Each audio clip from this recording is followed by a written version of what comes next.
Hello all, welcome to ligature. So ഇന്ന് നമ്മൾ special കോൺട്രാക്റ്റിൻ്റെ സെക്കൻഡ് പാർട്ടായിട്ടുള്ള കോൺട്രാക്റ്റ് ഓഫ് ഗ്യാരണ്ടി എന്താണെന്നാണ് നോക്കാൻ പോകുന്നത്. കഴിഞ്ഞ ക്ലാസ്സിൽ നമ്മൾ കോൺട്രാക്റ്റ് ഓഫ് ഇൻഡംനിറ്റി എന്താണെന്നാണ് നോക്കിയത്. ഇന്ന് നമ്മൾ കോൺട്രാക്റ്റ് ഓഫ് ഗ്യാരണ്ടി എന്താണെന്നാണ് നോക്കാൻ പോകുന്നത്. സെക്ഷൻ 126ലാണ് കോൺട്രാക്റ്റ് ഓഫ് ഗ്യാരണ്ടി എന്താണെന്ന് പറയുന്നത്. In section 126, a contract of guarantee as a contract to perform the promise or discharge the liability of a third person in case of his default. അതായത് ഒരു വ്യക്തിക്ക് തൻ്റെ ബാധ്യത ഉണ്ടാവുകയാണ്. അപ്പോൾ ആ ബാധ്യത നിറവേറ്റാൻ പറ്റാത്ത പക്ഷം വേറൊരു വ്യക്തി ആ കടം ഞാൻ നിറവേറ്റിക്കൊള്ളാം എന്ന് പറഞ്ഞു വരികയാണ്. ഇതിനെയാണ് കോൺട്രാക്റ്റ് ഓഫ് ഗ്യാരണ്ടി എന്ന് പറയുന്നത്. സിമ്പിളായിട്ട് പറയുകയാണെങ്കിൽ നമ്മൾ ബാങ്കിൽ പോയിട്ട് ഒരു ലോൺ എടുക്കുകയാണെങ്കിൽ ആ ലോണിനൊരു ഗ്യാരണ്ടി നിൽക്കണ്ടേ ഒരാൾ. ഇതിനെ തന്നെയാണ് നമ്മൾ കോൺട്രാക്റ്റ് ഓഫ് ഗ്യാരണ്ടി എന്ന് പറയുന്നത്. ഇനി നമുക്ക് ഈ കോൺട്രാക്റ്റ് ഓഫ് ഗ്യാരണ്ടിയിൽ 3 പാർട്ടീസ് ഉണ്ട്. അത് ഏതൊക്കെയാണെന്ന് നോക്കാം. അതിൽ 3 പാർട്ടീസ് ഉള്ളത്. അതിൽ ഫസ്റ്റ് വൺ ആണ് surety or guarantor, second one principal debtor and the third one is creditor. ഇതിൽ ആദ്യത്തെ ആയിട്ടുള്ള ഷുവറിറ്റി ഓർ ഗ്യാരണ്ടർ എന്ന് പറഞ്ഞാൽ the person who gives the guarantee. ആരാണോ ഗ്യാരണ്ടി നിൽക്കുന്നത് അയാളെയാണ് ഷുവറിറ്റി ഓർ ഗ്യാരണ്ടർ എന്ന് പറയുന്നത്. Next one is principal debtor. The person whose ഡെപ്റ്റ് ഓർ ഡിഫോൾട്ട് ഈസ് ഗ്യാരണ്ടീഡ്. ആർക്ക് വേണ്ടിയിട്ടാണോ ഗ്യാരണ്ടി നിന്നിട്ടുള്ളത് അയാളെയാണ് പ്രിൻസിപ്പൽ ഡെപ്റ്റർ എന്ന് പറയുന്നത്. Then the creditor. The person to whom the guarantee is given. ആർക്കാണോ ഗ്യാരണ്ടി നൽകിയിട്ടുള്ളത് അയാൾക്കാണ് ക്രെഡിറ്റർ എന്ന് പറയുന്നത്. ഇതിന് എക്സാമ്പിളായിട്ട് പറയുകയാണെങ്കിൽ ഞാൻ ഇപ്പോൾ ഒരു ബാങ്കിൽ നിന്ന് ലോൺ എടുക്കുകയാണ്. അപ്പം എനിക്ക് ഗ്യാരണ്ടി നിൽക്കുന്നത് സി പറയുന്ന ഒരു ആളാണ്. അപ്പോൾ ഇവിടെ ഞാൻ പ്രിൻസിപ്പൽ ഡെപ്റ്ററും ബാങ്ക് ക്രെഡിറ്ററും ഈ സി പറഞ്ഞ് എനിക്ക് ഗ്യാരണ്ടി നിൽക്കുന്ന ആളാണ് ഷുവറിറ്റി എന്ന് പറയുന്നത്. ഈ കോൺട്രാക്റ്റ് ഓഫ് ഗ്യാരണ്ടി എന്ന് പറയുന്നത് എക്സ്പ്രസ് ആയിട്ട് പറയാം, അല്ലെങ്കിൽ ഇംപ്ലൈഡ് ആയിട്ടും പറയാം, അല്ലെങ്കിൽ ഓറലായിട്ടോ അല്ലെങ്കിൽ റിട്ടൺ ആയിട്ടോ പറയാം. A contract of guarantee may be express or implied, either oral or written.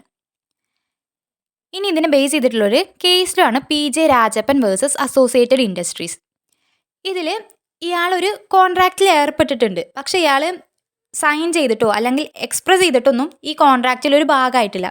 പക്ഷേ ഈ കോൺട്രാക്റ്റിൻ്റെ പല കാര്യങ്ങളും എടുത്തു നോക്കുമ്പോൾ ഈ എവിഡൻസ് എല്ലാം ഇയാൾ ഈ കോൺട്രാക്റ്റിൻ്റെ ഒരു ഭാഗമാണ്, ഒരു ഷുവറിറ്റിയുടെ പോലെയാണ് ഇയാൾ.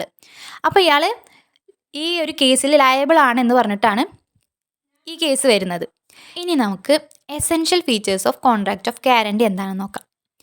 The first essential feature is the agreement must be made with the all 3 parties. ഈ എഗ്രിമെൻറ്റ് 3 പാർട്ടീസും കൂടെ ഉള്ളതാണ്. ഇവിടെ നമ്മൾക്ക് 3 പാർട്ടീസ് എന്ന് പറയുന്നത് ഷുവറിറ്റി, പ്രിൻസിപ്പൽ ഡെപ്റ്റർ, ക്രെഡിറ്റർ. അപ്പോൾ ഈ 3 പാർട്ടീസും തമ്മിലുള്ളൊരു എഗ്രിമെൻ്റ് ആയിരിക്കണം അവിടെ നടന്നിട്ടുണ്ടാവുന്നത്. ഇതിൽ 3 പാർട്ടീസ് ഉള്ളതുകൊണ്ട് തന്നെ ഇതിനെ ട്രൈ പാർട്ടൈറ്റ് എഗ്രിമെൻ്റ് എന്നും പറയാം. Then it must contain all the essentials of a valid contract. ഒരു വാലിഡ് കോൺട്രാക്റ്റിന് വേണ്ട എല്ലാ എസെൻഷ്യൽസും ഈ കോൺട്രാക്റ്റിനും വേണം. Then there should be a ഡെപ്റ്റ് recoverable from the principal debtor. Principal ഡെപ്റ്ററുടെ കയ്യിൽ നിന്ന് റിക്കവർ ചെയ്യാൻ പറ്റുന്ന ഒരു എമൗണ്ട് ആയിരിക്കണം അവിടെ ഉണ്ടാവേണ്ടത്.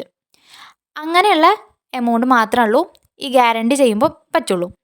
ഇപ്പോൾ ഇതിൽ എക്സാമ്പിളായിട്ട് പറയുകയാണെങ്കിൽ ഒരു മൈനർക്ക് വേണ്ടിയിട്ടാണ് ഗ്യാരണ്ടി നിന്നെങ്കിൽ a contract between a minor is void ab initio. അപ്പോൾ അങ്ങനത്തെ കോൺട്രാക്റ്റ് വോയിഡാണ്. അപ്പോൾ ഇങ്ങനത്തെ സാഹചര്യങ്ങളിൽ ഈ എമൗണ്ട് റിക്കവർ ചെയ്യാൻ പറ്റില്ല. ദെൻ അടുത്ത എസെൻഷ്യൽ ഫീച്ചറാണ് കൺസിഡറേഷൻ. കൺസിഡറേഷൻ എന്ന് പറയുന്നത് എന്താ, സെക്ഷൻ 127 പറയുന്നുണ്ട് സംതിങ് ഫോർ സംതിങ്. അപ്പോൾ അവർ തമ്മിലുള്ളൊരു കൺസിഡറേഷനെയാണ് ഇവിടെ പറയുന്നത്. Then a guarantee obtained by misrepresentation or concealment is valid. ഈ ഗ്യാരണ്ടി ഒരു മിസ്റെപ്രസെൻറ്റേഷൻ മൂലമോ അല്ലെങ്കിൽ ഒരു കൺസീൽമെൻറ്റ് എന്തെങ്കിലും ഒരു മറച്ചു വെച്ചിട്ടൊക്കെയാണ് ഇത് നേടിയിട്ടുള്ളതെങ്കിൽ ഇത് ഇൻവാലിഡായി മാറും. സെക്ഷൻ 142ലാണ് ഈ മിസ്റെപ്രസെൻറ്റേഷനോടെയാണ് നേടിയതെങ്കിൽ ഇൻവാലിഡ് ആണെന്ന് പറയുന്നു. സെക്ഷൻ 143 കൺസീൽമെൻറ്റ് മൂലം ഒരു കോൺട്രാക്റ്റിൽ ഏർപ്പെട്ടിട്ടുണ്ടെങ്കിൽ അതും ഇൻവാലിഡ് ആണെന്ന് പറയുന്നുണ്ട്. ഇനി നമുക്ക് കൈൻഡ്സ് ഓഫ് ഗ്യാരണ്ടി ആണ് നോക്കുന്നത്. ഈ കൈൻഡ്സ് ഓഫ് ഗ്യാരണ്ടീനെ 2 ടൈപ്സ് ആയിട്ട് ഡിവൈഡ് ചെയ്യുന്നുണ്ട്. On person and on money. On മണിയുടെ അണ്ടറിൽ ഇതിനെ വീണ്ടും 2 ആയിട്ട് ക്ലാസിഫൈ ചെയ്യുന്നുണ്ട്. നേച്ചർ ഓഫ് പേയ്മെൻറ്റ്, ആ മണിയുടെ നേച്ചർ ഓഫ് പേയ്മെൻറ്റ് നോക്കിയിട്ടും ക്ലാസിഫൈ ചെയ്യുന്നുണ്ട്.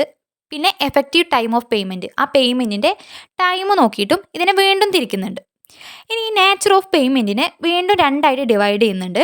സ്പെസിഫിക് ഓർ സിമ്പിൾ ഗ്യാരണ്ടി ആയിട്ടും കണ്ടിന്യൂയിങ് ഗ്യാരണ്ടി. അങ്ങനെ 2 ടൈപ്സാണ് നേച്ചർ ഓഫ് പേയ്മെൻറ്റിലുള്ളത്. ഈ എഫക്റ്റീവ് ടൈം ഓഫ് പേയ്മെൻറ്റിനെ രണ്ടായിട്ട് ക്ലാസിഫൈ ചെയ്യുന്നുണ്ട്. റിട്രോസ്പെക്റ്റീവ് ഗ്യാരണ്ടിയും പ്രോസ്പെക്റ്റീവ് ഗ്യാരണ്ടിയും. ഇനി ഓൺ പേഴ്സൺ എന്ന് പറയുന്നതിൻ്റെ അണ്ടറിലാണ് ഫിഡലിറ്റി ഗ്യാരണ്ടി വരുന്നത്. ഇനി ഈ 5 എന്തൊക്കെയാണെന്ന് നമുക്ക് ഓരോന്നായിട്ട് നോക്കാം. ഇതിൽ ഫസ്റ്റ് വണ്ണ് നേച്ചർ ഓഫ് പേയ്മെൻറ്റിൻ്റെ അണ്ടറിൽ വരുന്ന സ്പെസിഫിക് ഓർ സിമ്പിൾ ഗ്യാരണ്ടിയാണ്. Where a guarantee is given for A single and particular transaction or ഡെപ്റ്റ്, it is called specific or simple guarantee. Such guarantee comes to an end as soon as the transaction is ഡ്യുവലി performed or the ഡെപ്റ്റ് is ഡ്യുവലി discharged. ഒരു transaction നടക്കുകയാണെങ്കിൽ, ഇപ്പോൾ ഒരു transaction നടന്നു, ആ ഒരു transaction നടന്ന ടൈമിൽ തന്നെ ആ ഒരു ഗ്യാരണ്ടിയുടെ കാര്യവും തീർന്നിട്ടുണ്ട്, ആ ഷുവറിറ്റിക്കുള്ള എല്ലാ ഇതും ഡിസ്ചാർജ് ചെയ്ത് പോയിട്ടുണ്ട്. ഇതിനെയാണ് സ്പെസിഫിക് ഗ്യാരണ്ടി എന്ന് പറയുന്നത്.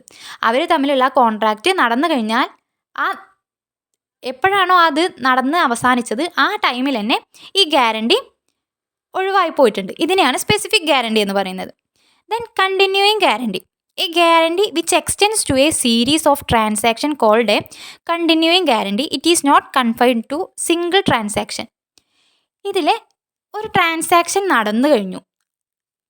സിമ്പിൾ ഗ്യാരണ്ടിയിൽ എന്താണ്, ആ ട്രാൻസാക്ഷൻ കഴിഞ്ഞു കഴിഞ്ഞാൽ അതിൽ ഷുവറിറ്റി പിന്നെ ഉള്ളതിലൊന്നും ലയബിൾ അല്ല. പക്ഷേ കണ്ടിന്യൂയിങ് ഗ്യാരണ്ടിയിൽ ഒരു ട്രാൻസാക്ഷൻ നടന്നു കഴിഞ്ഞാൽ ആ ട്രാൻസാക്ഷനും ഈ ഷുവറിറ്റി ലയബിളാണ്. അതുപോലെ ഈ ട്രാൻസാക്ഷൻ്റെ തൊട്ട് പിന്നാലെയുള്ള അടുത്ത ട്രാൻസാക്ഷൻസും. അങ്ങനെ ഒരു കണ്ടിന്യൂസ് ആയിട്ടുള്ള പീരിയഡിൽ ഈ ഗ്യാരണ്ടി നിൽക്കുന്ന ആളിങ്ങനെ നിന്നുകൊണ്ടിരിക്കണം. ഇതിനെയാണ് കണ്ടിന്യൂയിങ് ഗ്യാരണ്ടി എന്ന് പറയുന്നത്. Then retrospective guarantee. Where a guarantee is given for an existing ഡെപ്റ്റ് is called a retrospective guarantee. ഒരു മുൻകാല പ്രാബല്യത്തിലുണ്ടായിരുന്ന ഒരു കാര്യം, മുന്നുള്ള ഒരു കാര്യത്തിന് വേണ്ടിയിട്ട് ഒരു ഗ്യാരണ്ടി കൊടുത്തിട്ടുണ്ടെങ്കിൽ അതിനെയാണ് റിട്രോസ്പെക്റ്റീവ് ഗ്യാരണ്ടി എന്ന് പറയുന്നത്. Then prospective guarantee. When a guarantee is given for a future ഡെപ്റ്റ് it is called prospective guarantee. ഒരു ഭാവിയിൽ വരുന്ന ഒരു ട്രാൻസാക്ഷനിന് വേണ്ടിയിട്ട് അയാൾ ഗ്യാരണ്ടി നിൽക്കുകയാണ്. ഇതിനെയാണ് പ്രോസ്പെക്റ്റീവ് ഗ്യാരണ്ടി എന്ന് പറയുന്നത്. Then a fidelity guarantee. A guarantee given for the good conduct or honesty of a person employed in a particular office is called a fidelity guarantee. ഒരു എംപ്ലോയർക്ക് അയാളുടെ ഗുഡ് കണ്ടക്ട് അതുപോലെ honesty ഇതിനൊക്കെ വേണ്ടിയിട്ട് കൊടുക്കുന്ന ഗ്യാരണ്ടീനെയാണ് fidelity guarantee എന്ന് പറയുന്നത്. അപ്പോൾ നമ്മളിപ്പോൾ കോൺട്രാക്റ്റ് ഓഫ് ഗ്യാരണ്ടി എന്താണെന്നാണ് നോക്കിയത്. ഇതിലെ കോൺട്രാക്റ്റ് ഓഫ് ഗ്യാരണ്ടി എന്താണെന്ന് പറഞ്ഞു, അതിലെ പാർട്ടീസ് പറഞ്ഞു, അതിൻ്റെ എസെൻഷ്യൽസ് പറഞ്ഞു, അതുപോലെ കൈൻഡ്സ് ഓഫ് ഗ്യാരണ്ടി പറഞ്ഞു. ഇനി നമുക്ക് ഈ കോൺട്രാക്റ്റിൽ തന്നെ കണ്ടിന്യൂയിങ് ഗ്യാരണ്ടി എന്താണെന്ന് സ്പെസിഫൈ ചെയ്തിട്ട് ക്വസ്റ്റ്യൻസ് തരാറുണ്ട്. അപ്പോൾ ഈ കണ്ടിന്യൂയിങ് ഗ്യാരണ്ടീൻ്റെ ഒരു എക്സ്പാൻഡ് ലെവലുള്ള ഒരു വീഡിയോ നമ്മൾ സെപ്പറേറ്റ് ചെയ്യാം. പിന്നെ അതിനുശേഷം നമുക്ക് ഷുവറിറ്റിയുടെ റൈറ്റ്സ് ആൻഡ് ലയബിലിറ്റീസും ഡിസ്കസ് ചെയ്യാം. അപ്പോൾ ഈ കോൺട്രാക്റ്റ് ഓഫ് ഗ്യാരണ്ടി കംപ്ലീറ്റ് ആവുന്നതാണ്.